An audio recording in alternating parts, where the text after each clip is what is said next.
واجعله لنا إماما ونورا وهدى ورحمة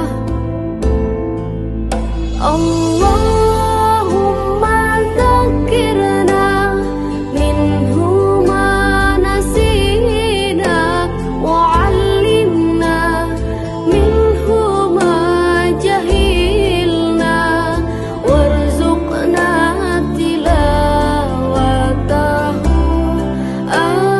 آناء الليل وأطراف النهار واجعله لنا حجة يا رب العالمين.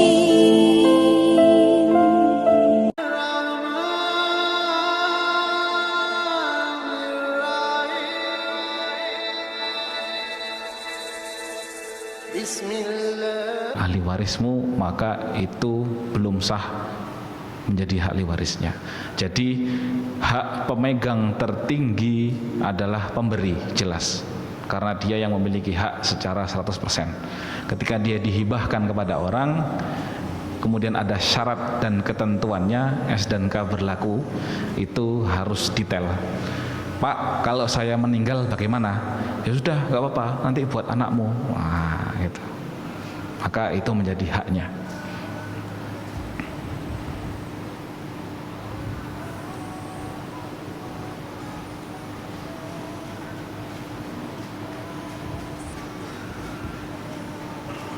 Hadis berikutnya, wa an Umar radhiyallahu anhu qala, dari Umar, Sayyidina Umar, hamaltu ala farasin fi sabilillah fa'adahu sahibuhu. Saya memberikan sedekah kepada orang, yaitu unta di jalan Allah, menghibahkan. Lalu orang yang menerima hibah saya itu melalaikannya dengan tidak memberikannya makan, kemudian membuat dia kurus. Fadhanantu annahu ba'yahu birukhsin. Lalu saya berangan-angan untuk membelinya dengan harga yang murah. Fasa'altu Rasulullah sallallahu alaihi wasallam an dzalika. Lalu Umar bertanya kepada Nabi, "Ya Nabi, boleh enggak aku membeli barang pemberianku sendiri kepada orang lain? Sepertinya orang itu menyia-nyiakan barangku." Maka Nabi menjawab, "La tabta'hu, jangan engkau beli lagi. Wa in a'taqahu bidirhamin, meskipun cuma dihargai 1 dirham." Nah, ini hadis yang menjawab pertanyaan Pak Maryadi ketika minggu lalu. Ustadz, saya pernah ngasih sepeda kepada orang misalkan, kemudian sepeda saya itu malah mangkrak di depan rumah, neyeng, nggak dipakai, udahlah tak beli lagi daripada sia-sia. Nah, sesungguhnya ini dilarang karena awal pemberian itu sudah mendapatkan sawab, kita sudah mendapatkan pahala. Maka ketika itu niatnya sudah baik, memberi, kemudian oh ini menyia-nyiakan pemberian saya, maka itu adalah urusan dia dengan Allah Subhanahu wa taala. Sudah, jangan diambil lagi, karena bisa jadi hukumnya sama seperti seekor anjing tadi yang meludah kemudian menjilat lagi. Naudzubillah. Ketika sudah memberikan sesuatu, ya sudah, kita ikhlaskan. Mau dijual lagi, mau disia-siakan. Nah, kalau disia-siakan kita kan bisa berarti menilai, oh kata keimaneh. Nah, gitu.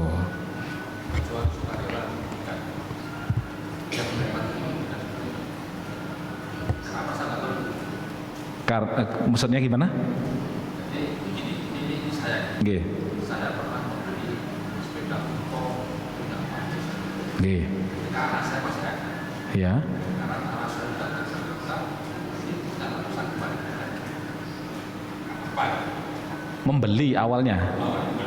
Oh, kalau membeli bukan pemberian, tidak masalah. Itu kalau kita kembalikan lagi, tidak masalah. Karena itu pembelian, bukan pemberian. yang dipermasalahkan di sini adalah pemberian. Awalnya diberikan secara ikhlas, kemudian pengen tak tarik kembali meskipun tak bayar. Nah, itu tidak boleh. Pemberian, nah, bukan pembelian. Ini namanya hibah. Ini tentang masalah hibah.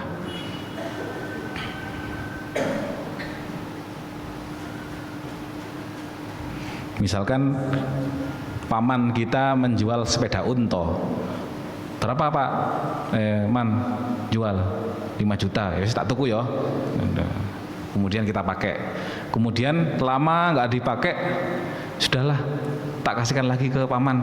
Nah, jadi jenengan yang melakukan hibah kepada pamannya jenengan. Jadi awal akad pertama itu jual beli saja, seperti itu. Jadi tidak seperti yang dimaksud dalam hadis ini. Jadi pemberiannya dari jenengan ke paman. Nah, kemudian kelanjutannya paman jenengan jenengan lihat paman jenengan menyanyiakan sepeda tersebut. Wih, iki biyen wis tak tuku 5 juta, tak kei maneh saiki neyeng malah. Nah, wis tak tuku maneh. Nah, ini yang enggak boleh. Nah, maksudnya dalam hadis ini pemberian ditarik lagi atas dasar menyia-nyiakan, kecewa, meskipun dinilai dengan harga yang sangat murah, tetap jangan dilakukan.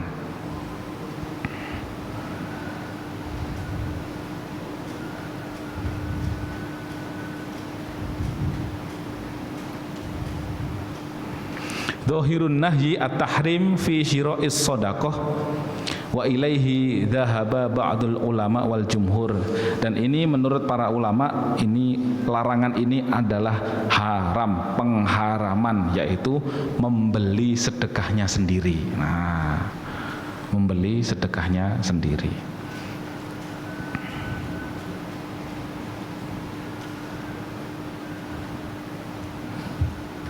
Misalkan jenengan pernah melakukan zakat mal atau zakat fitrah kepada seorang fakir miskin, ngasih 3 kilo atau 1 kintal ke keluarga, sebuah keluarga. Lalu kemudian dia ingin menguangkan beras tersebut. Pak, kula sampun muter-muter mboten enten sing mau beli ya. Gimana Pak? Ya sudah, tak belinya lagi. Nah, ini masuk dalam hadis ini, tidak boleh.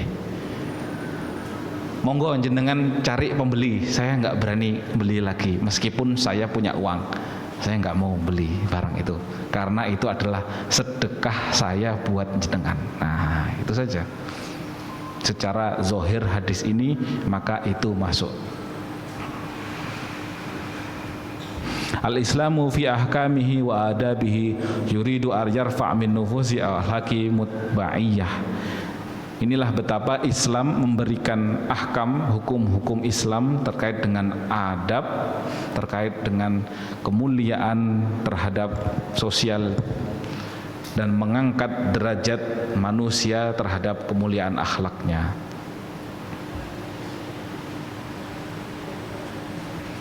Hadis berikutnya. Nah, ini hadis yang paling terkenal. Ani Nabi sallallahu alaihi wasallam, tahadau tahabu. Salinglah memberikan hadiah, saling memberi, maka kalian saling mencintai. Nah.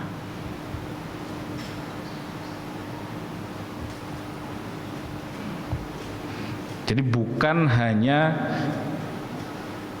antar tetangga, bahkan suami dan istri pun semakin cinta kalau dikasih sesuatu. Biasanya kan seperti itu ya. Istri kalau dikasih biasanya emas 2 gram, kok sekarang dikasih 5 gram. Wah. Nah, harusnya seorang istri kalau dikasih itu selalu melanjutkan hadis tadi, berarti saya harus membalas suami saya lebih tinggi. Harusnya seperti itu. Tapi biasanya istri-istri berpikir, itu kan gajinya suami juga, nanti balik lagi lah. Nggih Bu, gitu Bu. Ibu-ibu ada yang berpikir kalau wah saya harus memberikan suami saya hadiah yang lebih tinggi kalau ada nggih, insya Allah nggih? Ada, alhamdulillah.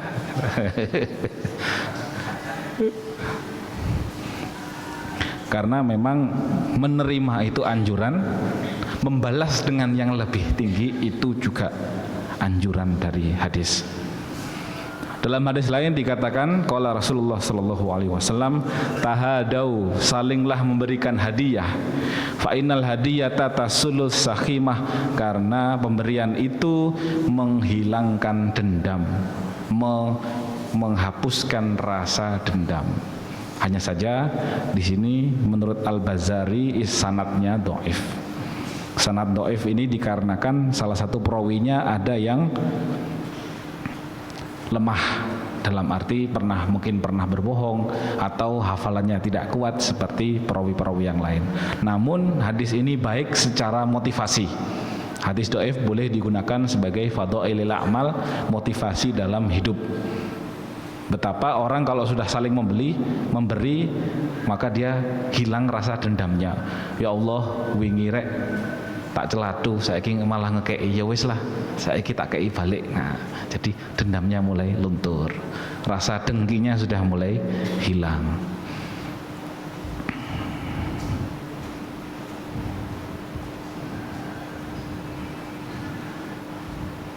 Hadis berikutnya, qala Rasulullah sallallahu alaihi wasallam, ya nisa'al muslimati, wahai perempuan-perempuan, wahai istri-istri, lah tahkironna jaratun li jaratiha, janganlah engkau menggunjing satu tetangga dengan tetangga yang lain, walau firsana syatin, ketika mereka memberimu hanya sekuku unta, sekuku kambing.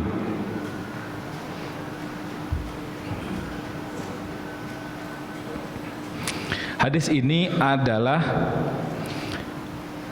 khulqul muslimin wal muslimat alladhi yanbaghi ayatasawwafu bihadhihi sifat al-karimah. Fadlul hadiyah lima tuhdithuhu fi nufusil mutahadina min silis sakhaim wal adawat.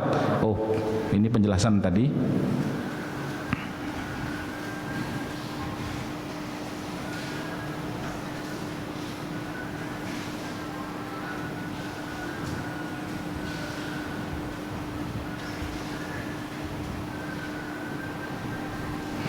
Hadis yang kedua tadi adalah berkenaan tentang janganlah engkau mengejek pemberian meskipun cuma dikasih sebesar kukunya kambing. Wingi tak kei berkat sakmene kok saiki mulene berkate mek sakmene. Nah, itu. Dan ini mohon maaf, bukan gender ya. Tapi benar-benar Rasulullah langsung, ya nisa'il muslimat, wahai orang-orang perempuan. Bapak-bapak jarang nyelatu biasanya. Jarang nyelatu panganan, jarang nyelatu pemberian. Tapi ini langsung, ya nisa'al muslimat. Nah, berarti yang biasanya sering ini nisa'al muslimat berarti. Maka hati-hati, berapapun yang diberikan kepada kita, ataupun kalau kita memberikan kepada tetangga, ternyata tetangga memberikan tidak lebih banyak daripada yang kita kasih, maka itu tetap disyukuri. Meskipun tadi ada boleh meminta keridhaan, tapi kalau nggak diminta ya sudah terima saja. Karena di sana ada maslahat kerukunan. Al-wadud itu yang lebih diutamakan, dan ini adalah contoh dari betapa akhlakul karimah Nabi Muhammad SAW. Faman ya'mal mithqala dzarratin khairan yarah. Karena niat orang memberi kita itu bisa jadi mampunya dia segitu. Bisa jadi karena memang dia punya ekonominya segitu. Bagi dia sedikit yang dia berikan, maka di akhirat maka dia dapat bagian. Faman ya'mal mithqala dzarratin khairan yarah. Sedikit kecil pun pemberian maka bisa dihitung pahala. Tapi kalau memang dia wataknya pelit, nah ini tugasnya ibu-ibu biasanya ini.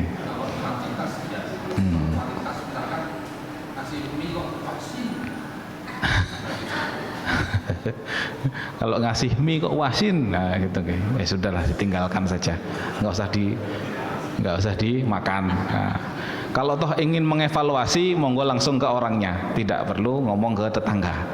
Nah, Pak ngap boleh, tidak apa-apa. Apalagi tujuannya untuk mengislah yang masak atau mengislah orang yang memberi. Pak, jenengan kemarin tumbas di mana? Saya di sana. Kok saya rasakan wasin Pak ya? Gitu nggih.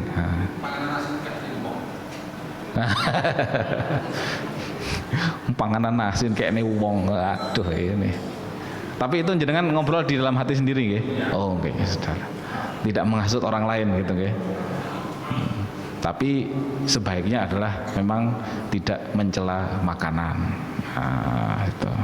Rasulullah ketika beliau tidak suka dengan makanan maka beliau meninggalkannya. Jadi tidak perlu memakannya atau menginfokan orang lain tentang kejelekannya. Dalam hadis lain, ittaqun naro walau bisyikki tamroh. Betapa anjuran memberikan hadiah, memberikan sedekah, memberikan pemberian kepada orang lain itu anjuran. Dalam hadis ini takutlah kepada siksa neraka meskipun engkau bersedekah dengan 1 biji kurma. Betapa 1 biji kurma saja bisa membuat kita terhindar dari neraka. Karena memang niatnya adalah sedekah. Intinya adalah sedekah. Dalam surah Al-Munafikun, wa anfiqu mimma razaqnakum min qabli ayyatiya ahadakumul maut fayaqula rabbi laula akhartani ila ajalin qarib fa as-saddaqo. Ya Allah, kalau engkau bangkitkan aku lagi dari kematian ini, niscaya aku akan bersedekah dan jadi orang yang soleh. Betapa sedekah itu kunci kita terhindar dari neraka. Dalam hadis yang lain dikatakan orang yang banyak sedekah maka jembar kuburnya, terang alam kuburnya, karena sedekahnya, walau sebiji kurma. Dalam hadis lain, nah ini yang diceramahkan sama Pak Jiman ketika Sabtu pagi. Ya Abadzar, idza tabakhta mirqatan fa'aktir ma'aha wa ta'ahad jironika. Wahai Abu Zar, kata Rasulullah, kalau engkau masak, perbanyak kuahnya dan berbagilah kepada tetangga-tetanggamu. Nah, ini. Kemudian dikasih kuahnya tok. Apa? Gak ono serawon, gak ono daging. Wah, kena celatu maneh. Main. Padahal tujuannya adalah bahkan pemberian sebiji kurma saja sudah jadi sedekah, nggak apa-apa. Memang mampunya cuma bisa nambah kuah saja, karena kalau beli daging nggak muat, nggak cukup uangnya. Nah, namanya orang memberi kan niatnya sudah baik.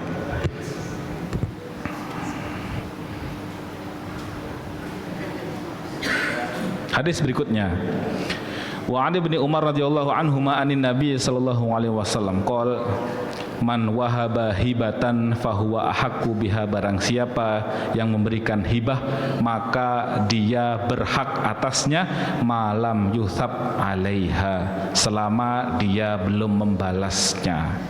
Hadis ini adalah lanjutan dari 2 macam hibah tadi.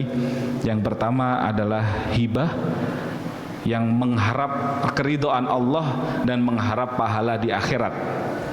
Al-ukhrawi ma'a qasdil wat ta'aluf. Hadis yang lainnya adalah tahadu tahabu. Sedangkan yang kedua ini hadiah yang memang niatnya untuk mendapatkan balasan. Apakah ini boleh, Ustaz? Nah, antara boleh tidak boleh ini kembali kepada domirnya masing-masing, kepada hati kecilnya masing-masing. Yang mana dalam Quran Al-Mudaththir tadi dijelaskan wala tamnun tastaksir, kalau engkau memberi jangan engkau berharap terlalu banyak. Kalau seandainya mengharap dikasih kembali, monggo, ndak apa-apa, tapi jangan nagih-nagih ya. Nah, ini biasanya orang kalau ngasih traktiran, bisa bapak-bapak ya, bawa nasi pecel 10 makan semuanya. Minggu depan pasti dia mengharap kira-kira ono gak sing ngekei. Nah, biasanya gitu. gak ono tenan iki. Waduh, mosok aku maneh sesuk iki. Ndak apa-apa, mengharap untuk mendapatkan pemberian lagi itu masuk dalam penafsiran ini, masuk dalam 2 kriteria ini. Kalau jenengan tingkatannya belum sampai yang 1, berarti tingkatannya masih tingkatan 2. Masih beginner berarti. Jadi ada beginner, normal, advance. Kalau yang advance ini sudah langsung mengharap akhirat, wis gak ngarep balasan, yang penting tak traktir. Nanti kalau udah ngasih sesuatu, besoknya kok masih mengharap kira-kira ono nggak sih ngekei? Gak ono, ya wis. Berarti masih tingkatannya yang kedua. Dan ini ndak apa-apa. Tapi kalau dikasih, diterima, jangan mengharap yang lebih besar. Opo wingi tak kei ini, maksud saya dikei maneh. Nah ini ditafsirkan sama orang-orang Jawa itu dalam acara buwuh. Orang kalau buwuh pernikahan itu biasanya amplopnya disobek terus dicatat Pak Joko 100.000, Pak Joni 20.000, engko oleh awakmu nikahan tak kei podo. Betul Bu gitu nggih? Kalau kita ngasih yang lebih banyak, itu masuknya fakafiuhu khairon minha. Tapi kalau seandainya kita kasih sama dengan buwuh kita, anak menantu kita, maka yang menerima masuknya dalam Al-Quran ini. Wala tamnun tastaksir. Balik podo 20 ya wis tak terima. Insya Allah seperti itu. Alhamdulillah, enaknya Rasulullah memberikan anjuran ini, memberikan perintah ini agar kita selalu ridho dalam pemberian apapun itu, dan jangan mengharap terlalu tinggi ekspektasi terhadap orang yang kita kasih. Semoga yang singkat ini bermanfaat. Mari kita tutup dengan bersama membaca hamdalah. Alhamdulillahi rabbil alamin. Kafaratul majlis. Subhanakallahumma wa bihamdika asyhadu an la ilaha illa anta wastaghfiruka wa atubu ilaik. Wassalamualaikum warahmatullahi wabarakatuh.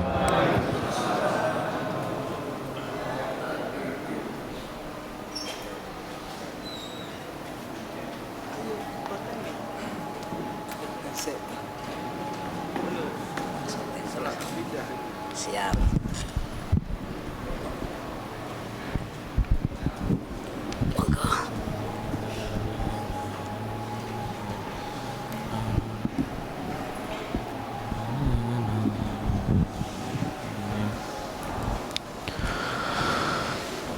Allah